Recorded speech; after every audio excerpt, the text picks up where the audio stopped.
Okay. Before we begin, let's take a few moments to be quiet together.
Good evening. And welcome to everyone who's joining us on the internet. Once again, we're not going to read from the book tonight.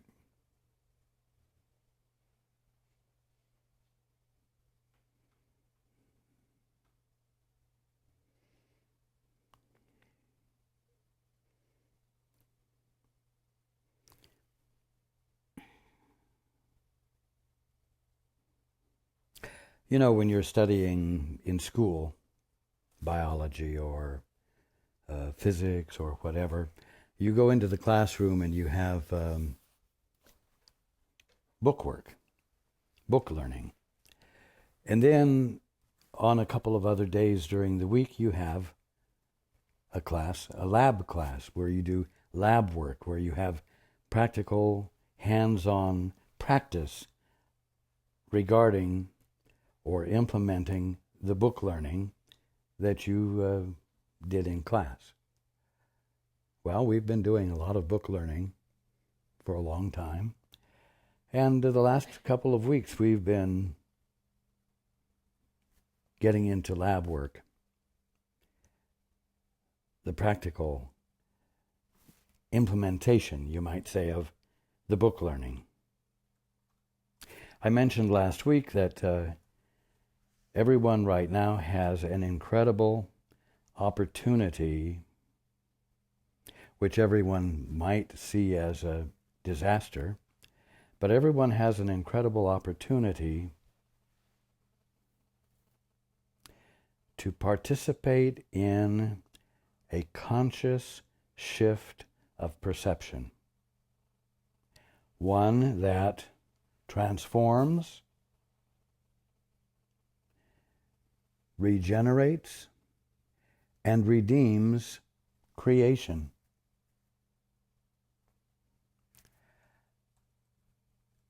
That's what happens when you do the two-step and when you yield to the Father's perspective.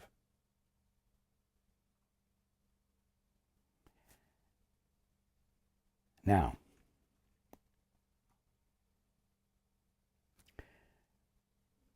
I want to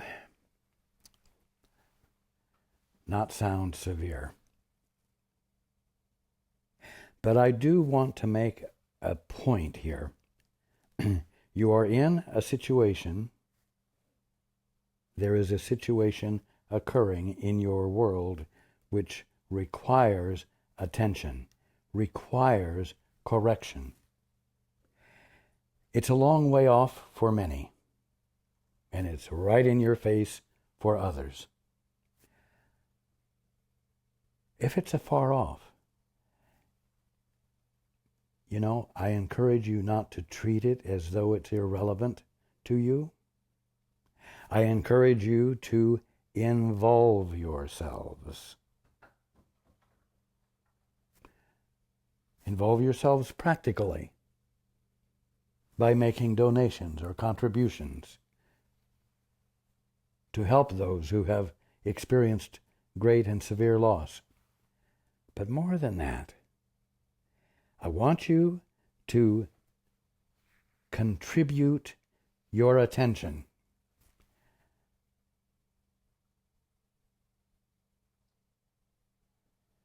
I want you to contribute your attention with an awareness that it isn't just to those people out there. It's contributing your attention to your brothers, to your sisters, to your fellow man, to your family. And for you, just because there are no significant problems going on in your life, to engage frivolously and freely in activities without giving a second thought to part of your family who needs someone to witness for them.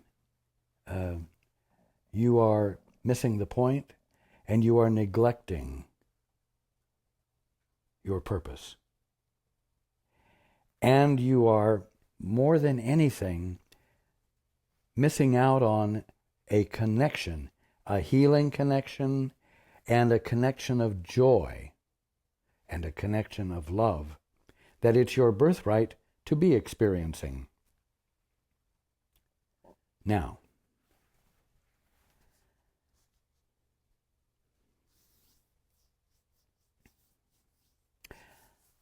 for many years it has become more and more obvious, that you live in an interconnected world. It used to be, when communication took time, It used to be that when communication took time, it felt as though Europe was on another planet, and there was no relationship, or another part of the world was somewhere else where there was no relationship. As the past 50 years have gone by, what's happened? Mankind has become more conscious of the interrelatedness, the interdependence, the involvement that everyone is inseparable from. And the tendency has been to try to keep the sense of separation going, the boundaries, the borders, the cultures, and so on, and still try to be different from, and not having to feel brotherly love for everyone else. And in spite of that tendency to hold on to past patterns, it has become increasingly clear that everyone is involved with everyone else, and each one's behavior has its impact. Nowadays, with what you call the economic crisis, it's obvious to you that one country can't do something economically without affecting another. And so there is a bond, there is a unity, whether it's liked or not. And now with the circumstance in Japan, it's obvious that the very air in which radioactive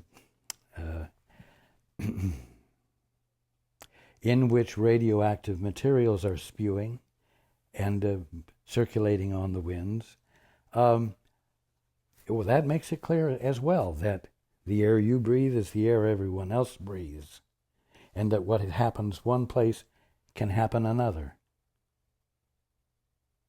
Now, why am I saying this? I'm saying it because it really is time. The situation, the events demand that everybody become conscious of the relationship and not neglect the call to witness for your brother, which constitutes witnessing for yourself. You cannot neglect your brother and not neglect yourself as well.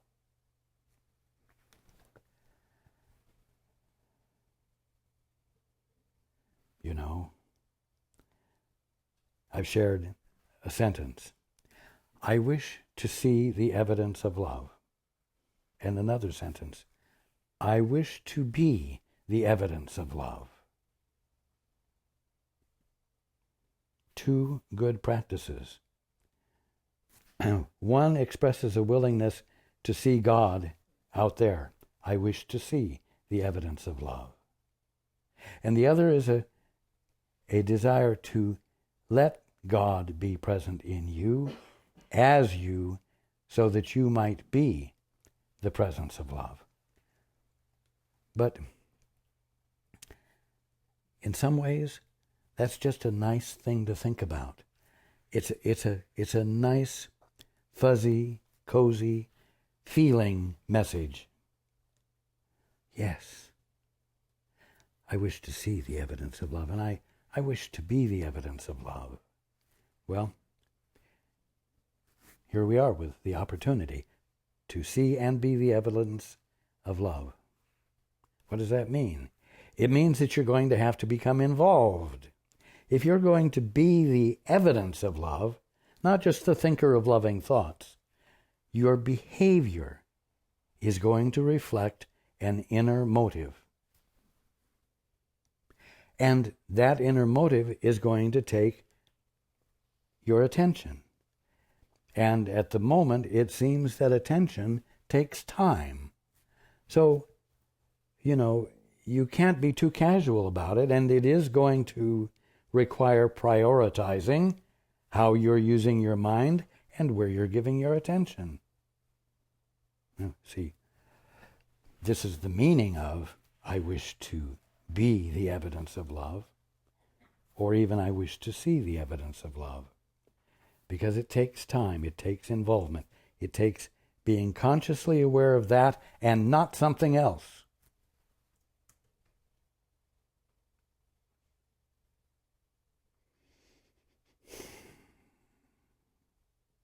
Do you see how much I want for you to have the meaning of A Course in Miracles be translated into, and you might say internalized into, changed behavior, new attitudes? Because that's where the transformation and the healing and the correction of everything occurs. I know it's nice to have wonderful thoughts to think that don't take up too much time and can sort of be an energetic envelope that you move around in as you give your attention to other things. But you know what? If you're going to wake up and if you're going to experience the kingdom of heaven as what it is, instead of as the world and universe that you presently misperceive it as, you're going to have to love, to look for the evidence of love, to look for the evidence of God, to expect to see the evidence of God. And not forget to do it, because playing a video game is so much more involving, you see, or whatever it might be.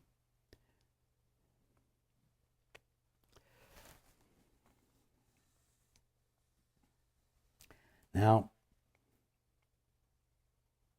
you see, here's the work part of it, and here's the wonder part of it. There's only one substance. Absolutely everything that exists is made up of one infinite substance. It's the substance out of which God creates everything. And that substance is the substance of God himself. So God creates all that is out of the substance of his being, out of the substance of himself. And the substance is spirit. And we've talked about this before, including last week. And yes, I will be repetitious tonight, but I'm going to amplify and embellish so there's more understanding. There is only one substance, and it is the substance that is spirit. When I say the substance of spirit, I mean the substance that is spirit. But I'm going to ask, what is the substance of spirit? If you were to take that substance out of which God has made everything, which is spirit, what is its substance? Well, its substance is love. Its substance is love. That's why substance, spirit, is unified. That's why it is indivisible. That is why it is absolutely harmonious. That is why it is invulnerable. That is why it is omnipotent. That is why it is this and that and the other thing. We could go on and on. Now, it is also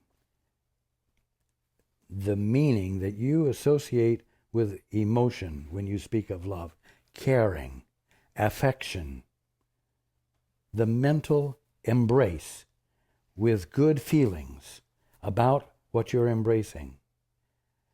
The substance of spirit is love. And so the substance of everything that you can see and feel, and even the things that you can't see and feel, are indivisible and are the presence of vital love. Loving every single atom, every single molecule, every single thing that you can see and touch, I will tell you, is right now extending love to you and to everything else. You are constantly embraced by the love out of which everything has been created, and therefore you are being loved by everything created.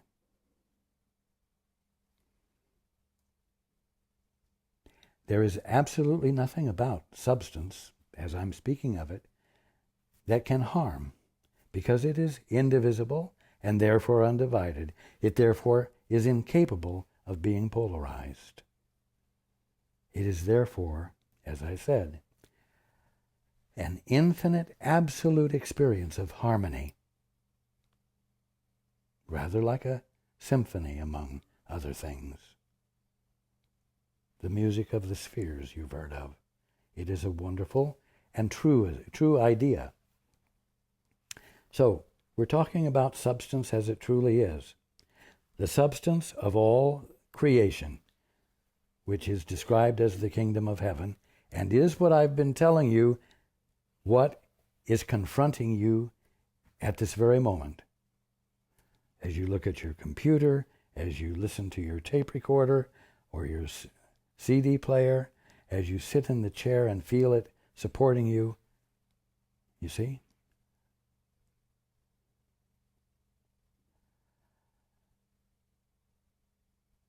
Now,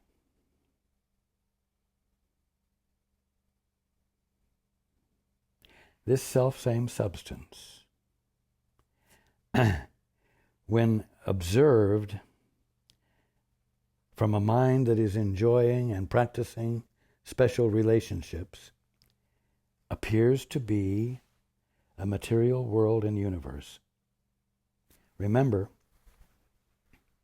a special relationship is a relationship you have with something where God is not anywhere in the picture, where you are not looking with God, desiring to see the evidence of God, and where you are not attempting to be the presence of love, but where you're just being whatever you think you are, looking at whatever you think you're looking at, and coming to your own conclusions and definitions about it. That's a special relationship. It's a relationship that you, in your aloneness, it's a private relationship which you, in your aloneness, have with things, all of which have to be part of creation, because there's nowhere else to go to find things to have a special relationship with.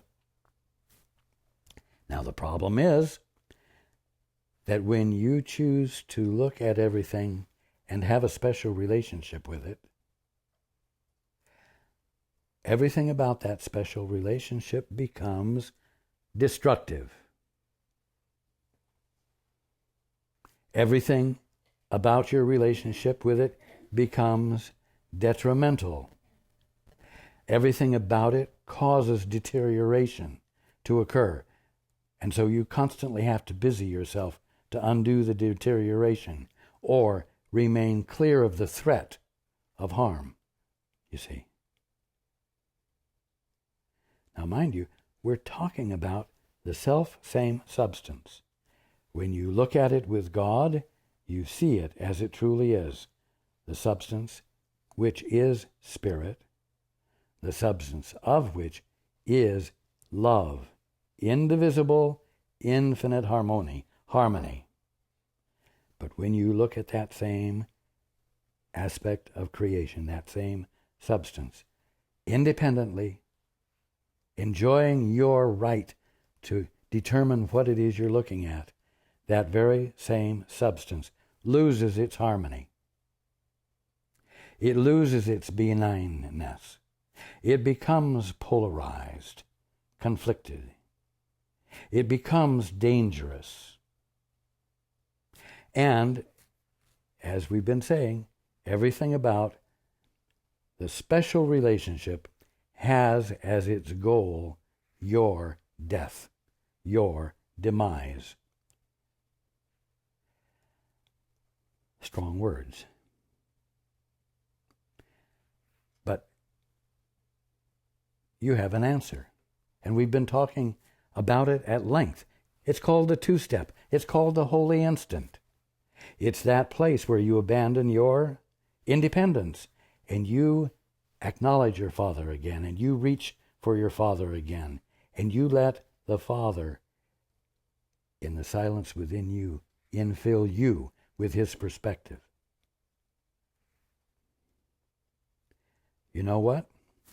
The circumstances today call for your practice of the holy instant. It calls for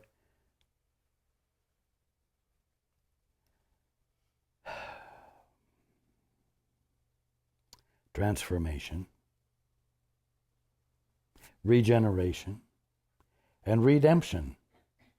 It calls for being brought back to its spiritual original, as I said last week.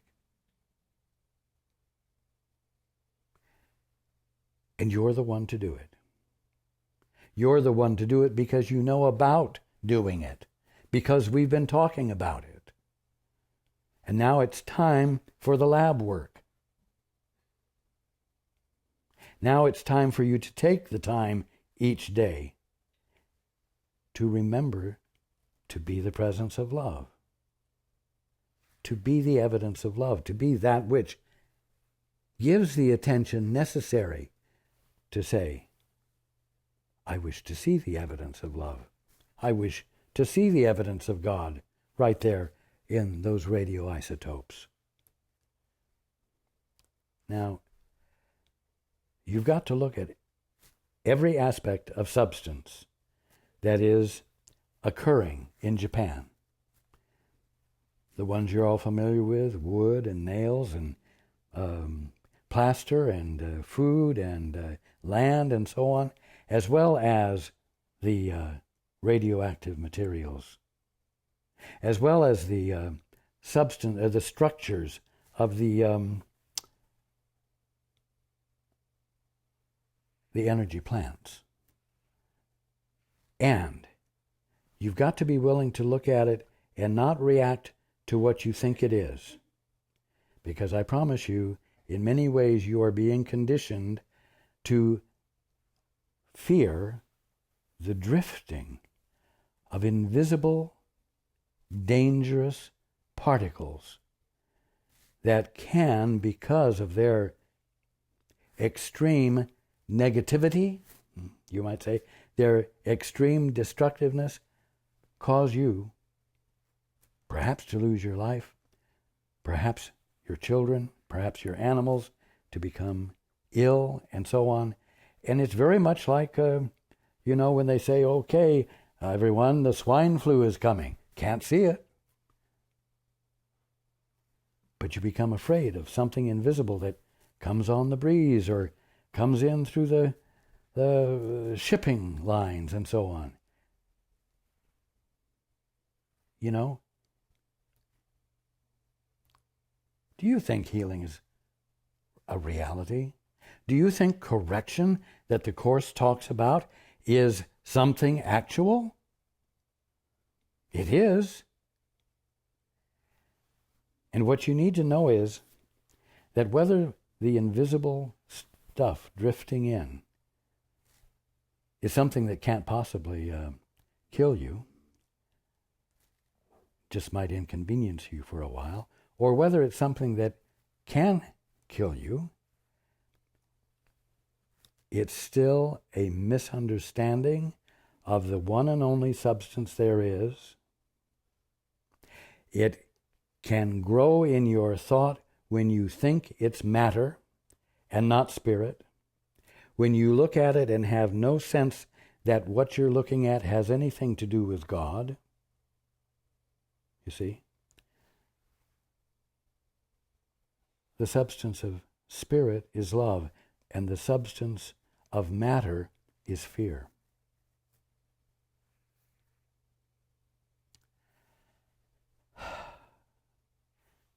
You must use your mind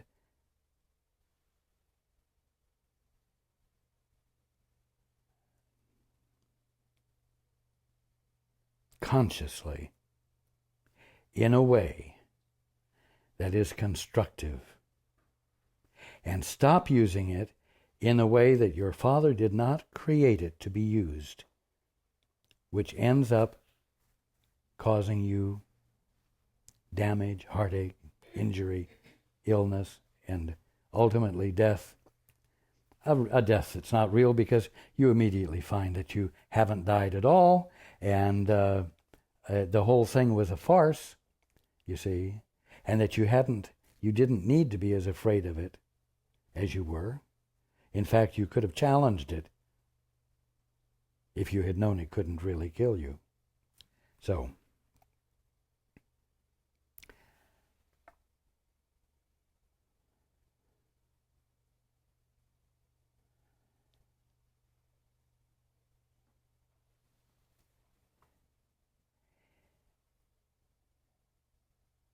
the call at the present time is for each of you to love your fellow man and your planet enough to embrace every aspect of it, every radioactive particle, and wish to see the evidence of God there, which would be the substance of love, which would have no polarities to it whatsoever, but which would be constituted of infinite harmony. If the most minuscule particle of creation embodies infinite harmony,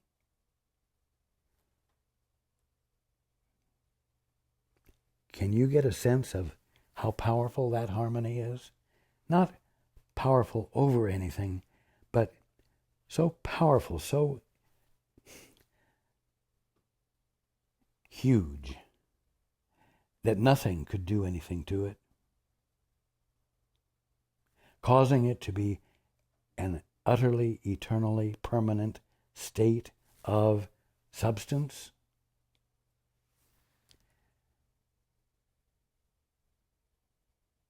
Your mind, used well, is called upon today, now, and tomorrow, and the next day.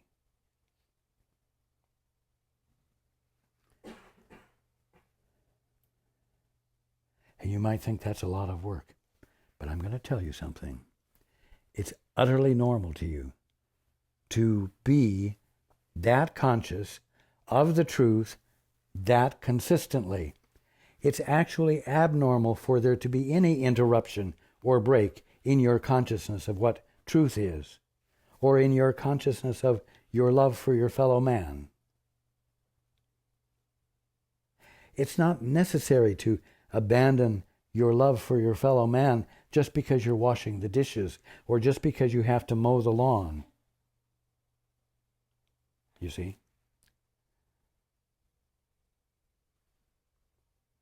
This is simply a wonderful opportunity to begin to be the divine one you are, embodying and embracing everything about what you divinely are, so that it's not escaping you and the perfection of being isn't escaping you.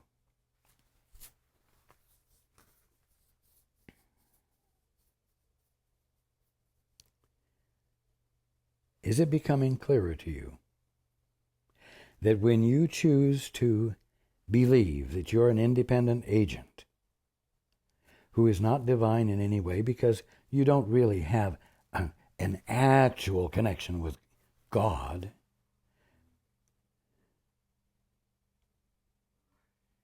do you realize that that perspective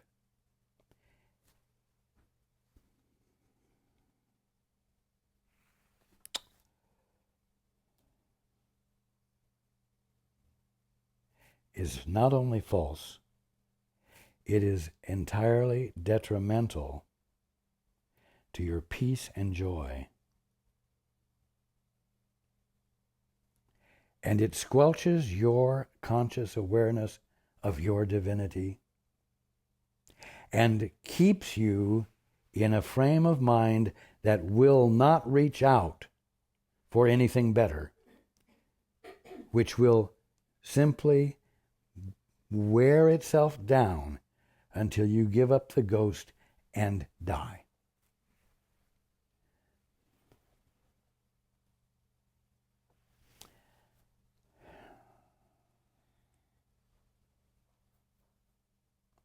It's time for the material world and universe to yield its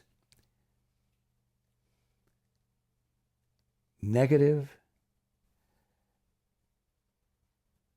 self-destroying attributes, to yield those up to the clarifying vision of the substance of spirit, which is love, being the beautiful, exquisite, utter harmony of everything, which is therefore eternally held in its unalterable perfection.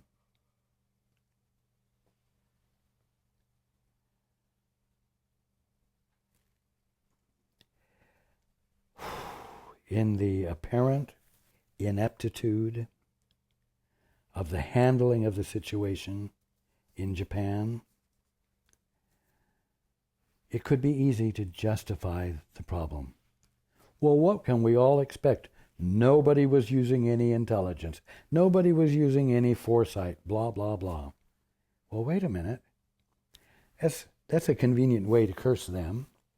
But what about you? Well, you're having a problem with emphysema. Well, you know, if you hadn't smoked all those years, you wouldn't have any trouble with that, you know. I mean, after all, what do you expect? Come on. Don't engage in that kind of justification of illusion. You know, it doesn't matter how many mistakes were made. It doesn't matter how many cigarettes were smoked. The only substance there is of lungs or of atomic energy plants is spirit.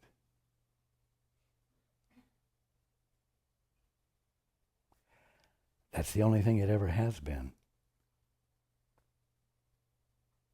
That it seems to be destructive is something that calls for correction, a misperception that calls for correction. And correction is deserved because it wasn't established, the problem wasn't established by God.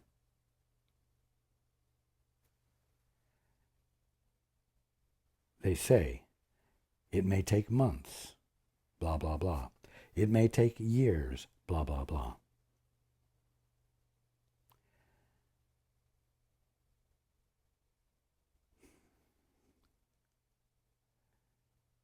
But to engage in the holy instant takes only a moment.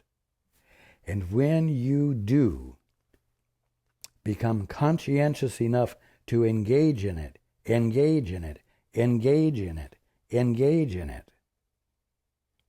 you will find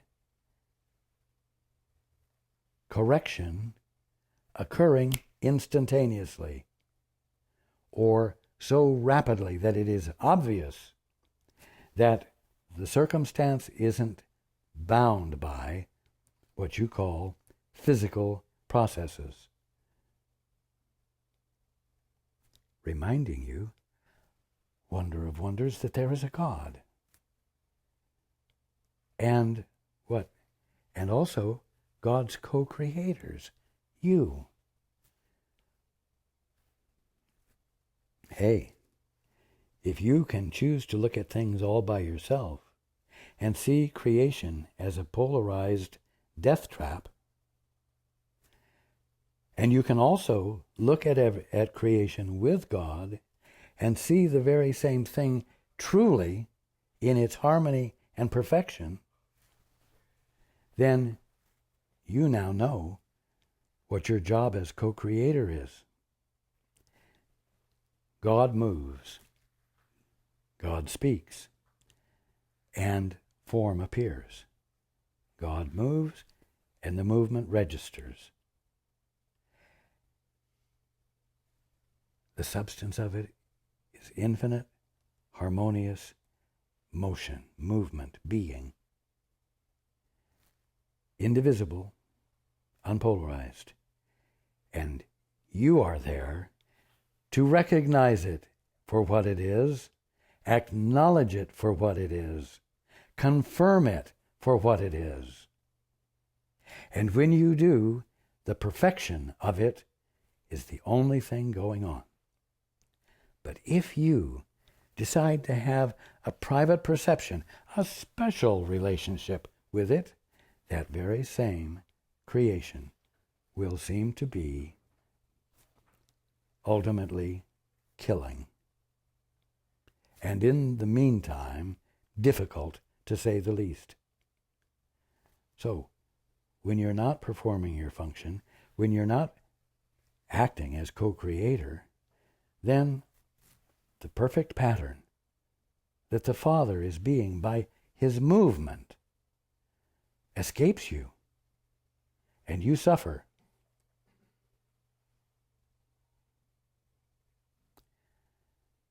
You don't need to do this anymore. And whether the substance you seem to be suffering from or the damage caused by substances that you thought were matter,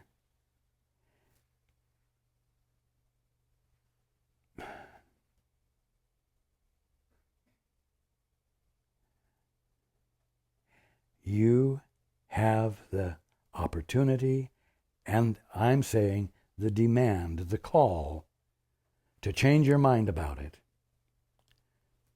You know what? Changing your mind doesn't mean that you have power to make good happen. But you know what? You have the power to abandon making distortions happen by behaving in a way that doesn't represent you truly, because you're not an independent agent for change or an independent anything.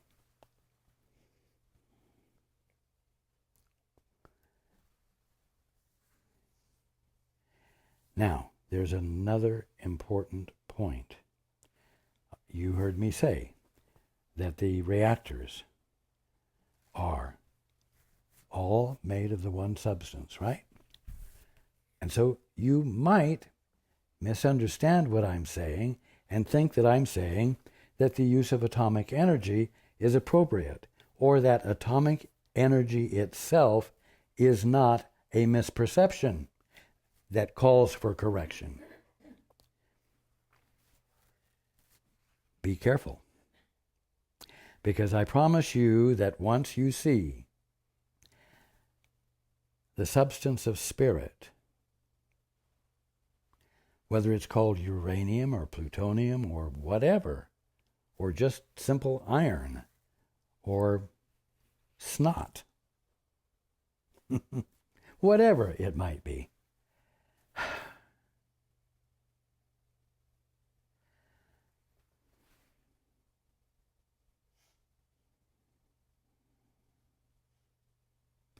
when you see it as the substance that is spirit, love embodied, you will not be able to get power from matter, because matter will not be what you're working with, and because there's no polarity in the substance of spirit, I'll tell you what will happen.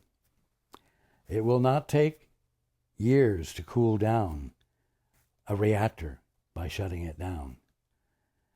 And the apparent destructive radioactivity emissions, radioactive emissions, will not take a certain number of years to become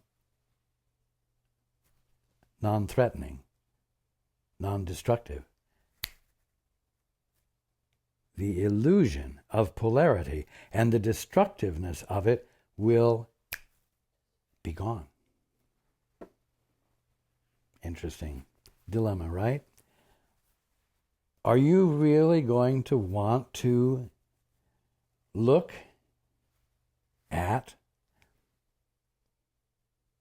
the situation at hand and want to see the evidence of love there, the perfection of being, the harmony of being, the indivisibility and the incapacity to be polarized? Do you really want to see that so that the threat that is occurring will stop when it means that atomic energy gathered from the process of fission will no longer generate electricity because fission won't happen? Wow. Well, you better. Because I promise you that in the loss of that which you've felt was essential and the only way you could have comfort, in the loss of that, it will be replaced by comfort, harmony, that will not be threatenable, will not be vulnerable, will not be subject to deterioration or loss.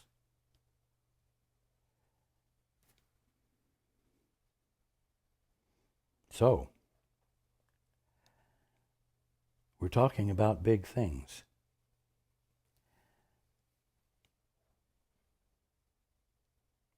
Do you want to live in a world without polarities, without conflict,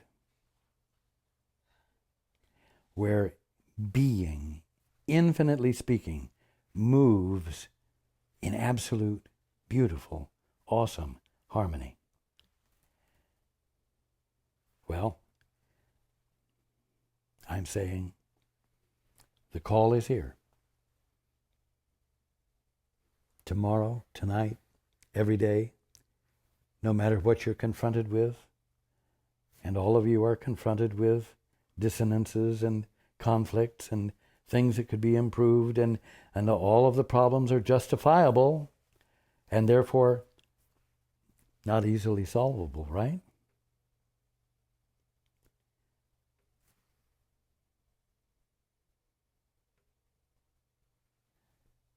The secret is that the problems aren't happening out there.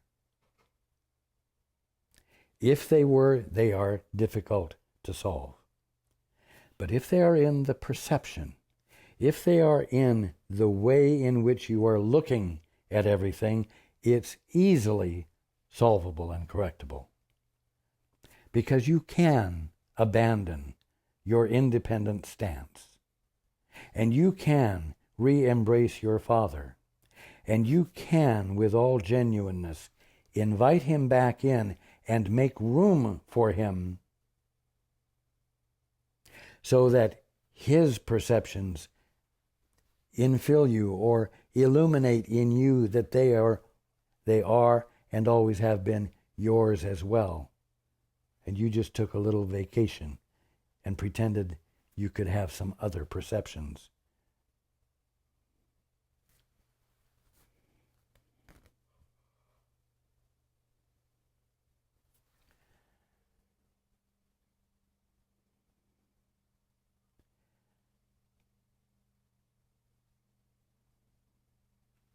I can't say it too strongly. It's time to take hold of waking up. It's time to make a stand or take a stand. It's time to become definite about the truth that you've been studying about.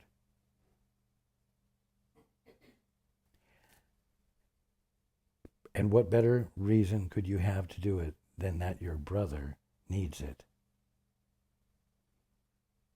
And as you can see, your brother's need becomes your need.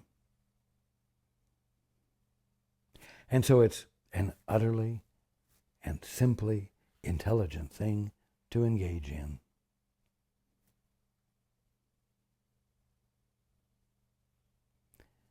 God moves. Creation is. And it wasn't designed to fail.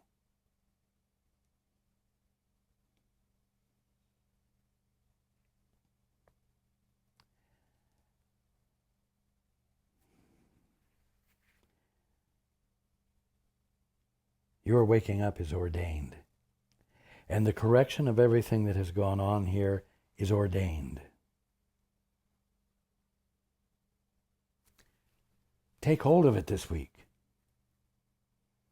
And I will continue to encourage you to not let go.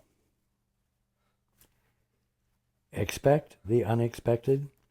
Expect the unbelievable.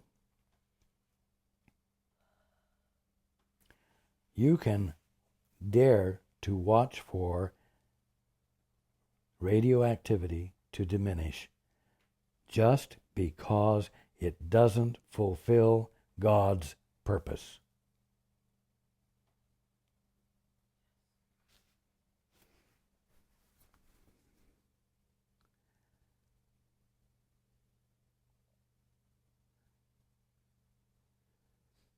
I love you all. And I will be with you, each and every one of you, as you do this. And the Holy Spirit, that which is nothing more than your right mind, stands with you as well in support of your coming back into your right mind.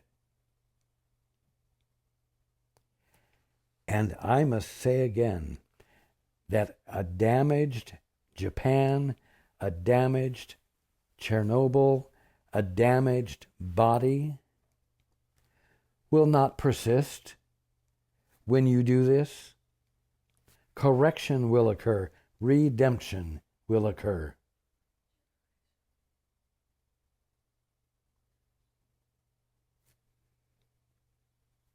You want the whole ball of wax.